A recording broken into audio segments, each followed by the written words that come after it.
अब वो हम अकेले आदमी को इतना बड़ा कर्जा नहीं देना चाहिए। हमको चाहिए उसको क्लब करें 5 से 8 लोगों को और उनको एक बड़ा फिशिंग ट्रेलर दें। अभी हमने पहले के मुकाबले में थोड़ी अपनी एक्सपोर्ट बढ़ाई है, तकरीबन 500-400-500 मिलियन डॉलर पे गए हैं। जो हमारे बड़े फिशरीज के जो इंडस्ट्रिस्ट हैं वो भी नई टेक्नोलॉजी को नहीं अपनाते। वो भी कहते हैं कि कम से कम पैसों में ज़्यादा से ज़्यादा नफ़ा हासिल करना, कि अगर एक आदमी डिफ़ॉल्ट करे तो बाकी उसको सपोर्ट करें। तो वो मैं समझता हूँ बेहतरीन मॉडल है।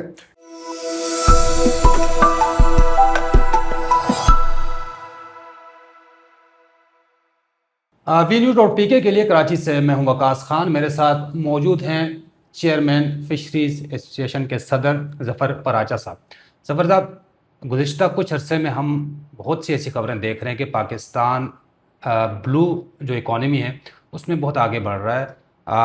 रशिया तक हमारी एक्सपोर्ट्स चली गई हैं, कई और ममालिक हैं। तो इस हवाले से बताइएगा कि कितना स्कोप है और कहाँ तक हम पहुँच चुके हैं। देखिए जनाब, बात यह है कि स्कोप तो बहुत ज़्यादा है ब्लू इकनॉमी का, और फिशरीज के हवाले से मैं ये समझता हूँ कि अभी हमने सफ़र शुरू ही नहीं किया। अगर देखा जाए तो हम अभी भी वही रिवायती तौर पे जो हमारे फिशरमैन हैं वो मोटर बोट पे या लांचों पे जाते हैं देसी तरीके से। Even then without motor boat भी हमारे यहाँ अभी शिकार होता है। तो जो बड़े फिशिंग ट्रॉलर्स हैं उसके ऊपर जो हमारे माहीगीर हैं उनके कंसर्न्स हैं कि भाई वो आके पूरा इकट्ठा करके ले जाते हैं और हम महरूम रह जाते हैं, हमको शिकार नहीं मिलता, या हमको मतलूबा तादाद में मछलियों की तादाद है वो नहीं मिलती। ये बात उनकी ठीक है, क्योंकि हमको सब चीज़ों का मद्देनज़र रखना है, क्योंकि हमारे यहाँ बहुत बड़ी जो तादाद है फिशरमैन्स की वो गरीब तबके की है। तो उसके तरफ तवज्जो देने की ज़रूरत है, उनको कर्जा जात देने की ज़रूरत है, उनको जदीद आलात की शक्ल में देने की ज़रूरत है, जिसको आप लांचे कह लें, मोटर बोट कह लें। अब वो हम अकेले आदमी को इतना बड़ा कर्जा नहीं देना चाहिए। हमको चाहिए उसको क्लब करें 5 से 8 लोगों को और उनको एक बड़ा फिशिंग ट्रेलर दें। नंबर 1। नंबर 2, जो हमारे यहाँ फिशरीज़ हैं हम लोगों ने उसमें इन्वेस्टमेंट नहीं की अपनी, और वही पुरानी रवायती तरीक़ा के जो कोल्ड तरीके से हम उसको बर्फ़ खाने में, सर्द खाने में रख देते हैं और उसकी फिर जैसे जैसे डिमांड आती है तो वो चली जाती है। तो वो जो फूड स्टैंडर्ड्स हैं हम उन पर पूरा नहीं उतरते, न्यूट्रिशन में आके हम फेल हो जाते हैं, सर्टिफिकेशन नहीं है हमारे पास। तो जो बड़ी मार्केट्स है जैसे गल्फ़ है, आपकी स्कैंडिनेवियन कंट्रीज़ हैं, यूरोप है, तो हम उनके स्टैंडर्ड को मीट नहीं कर पाते। वो होता क्या है कि बड़े जो शिप्स हैं गवादर में या इधर आके लगते हैं और वो हमसे ख़रीद करके उसको फिर वो प्रोसेस करके और कई गुना ज़्यादा दाम पे बेचते हैं। फिर हमको वैल्यू एडेड करने की ज़रूरत है उसको। जैसे कि एक मैं मिसाल दूंगा, आपके यहाँ चिकन के आइटम है, के एन एंड है या रेडी टू कुक है, तो अब हमको ये करने की ज़रूरत है कि उसके फिले बनाएं, उसको हाफ कुक करके भेजें कि रेडी टू कुक। अगर हम उधर आ जाएंगे तो हमारी जो एक्सपोर्ट है वो बहुत ज़्यादा बढ़ जाएगी।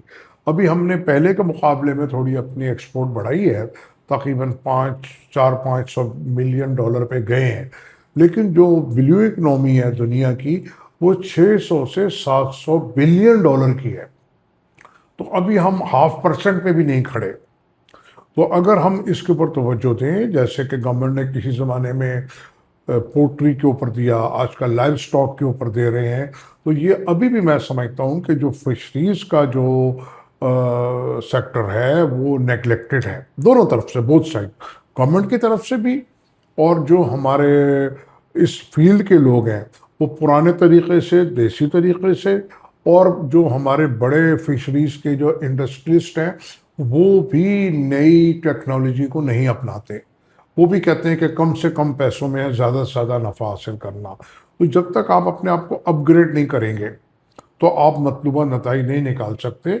इसकी मिसाल मैं आपको ऐसे देता हूँ कि आप एक कार चला रहे हैं 2000 मॉडल की और अब 2026 है, तो उसके फीचर्स में, उसकी स्पीड में, उसकी जो एक्सपेंडिचर्स में, उसकी जो आपकी रनिंग कॉस्ट है, कॉस्ट ऑफ डूइंग बिजनेस, वो बड़ा फ़र्क है।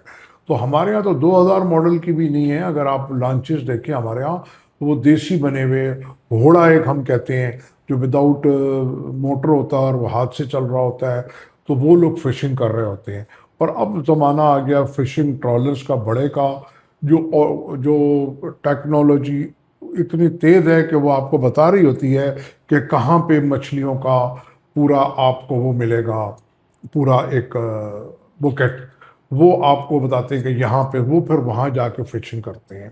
ठीक। तो और वो कई दिनों तक, महीनों तक, और वो उसके अंदर ही सारा इंतज़ाम है कि वो उसको मछलियों को स्टॉक करके और उसको ठीक करके वही ट्रेलर दूसरे मुल्क जाके बेच देता है, ठीक। प्रोसेस करके, यानी कि वापस भी नहीं आना पड़ता उनको। तो हमको भी इधर जाना होगा, इन्वेस्टमेंट। और जो हमारी फिशरमैन कोऑपरेटिव सोसाइटी है, वो भी बहुत अरसे से कंट्रोवर्शियल रहती है, उसको भी देखना होगा।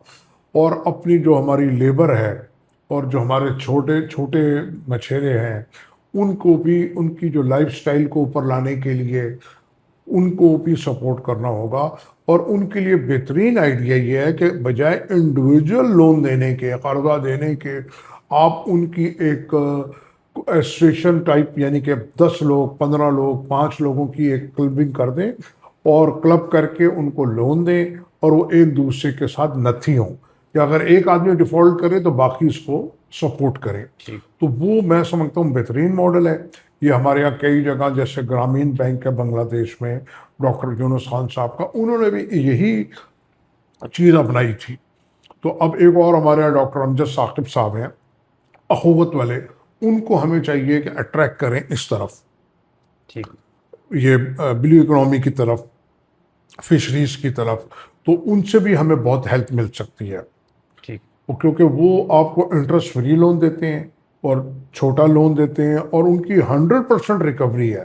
तो ये जो हमारे मछेरे हैं, जो फिशरमैन हैं, ये बहुत अच्छे सादा लोग हैं। अगर आप जाके देखें कराची में या बलूचिस्तान में, तो इनका जो बेचारों का लिविंग स्टाइल है, ना बच्चों के पास तालीम है, ना कुछ है। कई लोग जजीरे में भिटशा में रहते हैं, को कहीं रहता है, तो वो उसी तरह अपने छोटा छोटा रोज़ का काम करते हैं, और वो शाम को हैंड टू माउथ बमुश्किल होते हैं। तो उनको हमें खड़ा करने की ज़रूरत है, छोटी जेटीज़ बनाने की ज़रूरत है। गो के हमारे यहाँ पुरानी एक दो जेटीज़ हैं कराची में, किमाड़ी के अलावा पीएफ क्रीक है, और इस तरह एक दो है। तो वो अब नाकाफ़ी हैं। हमको इलाका वाइज मंडियाँ बनानी होंगी, और उनके लिए जेटियाँ बनानी होंगी, और वहीं स्टोरेज करनी होगी। अब जैसे कि मैं गवादर का जिक्र करूं, जो मैं पिछले 30-40 साल से देख रहा हूं, वही जो वहाँ पे फिशरीज़ हैं, वो वही पुरानी रवायती, और अब तो वहाँ हालात इतने ख़राब हैं कि वहाँ से ट्रांसपोर्टेशन मुश्किल है। तो ये हमको अपने आप को अपग्रेड करना है, नई टेक्नोलॉजी को इस्तेमाल करना है। ये नहीं हो सकता कि हम एक सदी पुरानी या आधी सदी पुरानी चीज़ों पे चलें। मैंने आज ऐसा आपको फिर दोबारा मिसाल दूंगा कि अगर आप 1950-60 मॉडल की बस में यहाँ से जाना चाहें कोयटा, तो वो आपको 4 दिन लगेंगे, ठीक। और नई अगर आप बस में जाएंगे तो आपको 6 घंटे में पहुँचाएगा।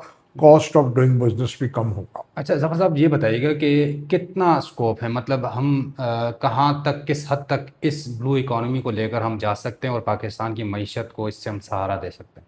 देखिए ना, बात यह है कि अगर हम आज से सफ़र शुरू करें और अपनी चीज़ों को ठीक करें, और गवर्नमेंट का फोकस के साथ साथ पब्लिक का फोकस भी होना चाहिए, पब्लिक प्राइवेट पार्टनरशिप पे चले, तो कोई बड़ी बात नहीं है कि हम अगले 5 साल में 10 से 15 बिलियन डॉलर पे चले जाएं। बहुत मामूली बात है, क्योंकि अभी भी हमारा काफ़ी बड़ा जंप आया है सी फूड के अंदर, और आगे भी कोई बड़ी बात नहीं है कि ये मल्टीप्लाई हो। मैं मिसाल इसकी ऐसे दूंगा, जैसे आपकी आईटी की एक्सपोर्ट है, वो मल्टीप्लाई हो रही है, तो सेम फिशरीज के भी यही है।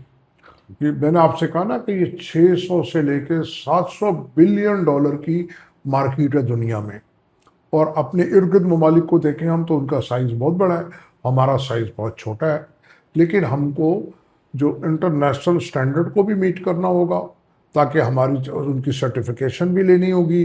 फिर हलाल फूड का भी सर्टिफिकेशन चाहिए होगा, जिसमें मलेशिया बहुत आगे है, और इर्द गिर्द ममालिक में ये सी फूड अगर हम पैक करके भेजें, फ्रोज़न भेजें, वैल्यू एडिड करें, तो इसकी बहुत ज़्यादा डिमांड है, और हम 10-15 बिलियन डॉलर पे जाना अगले चंद सालों में मामूली बात है। ठीक, थैंक यू जफ़र साहब, बहुत शुक्रिया।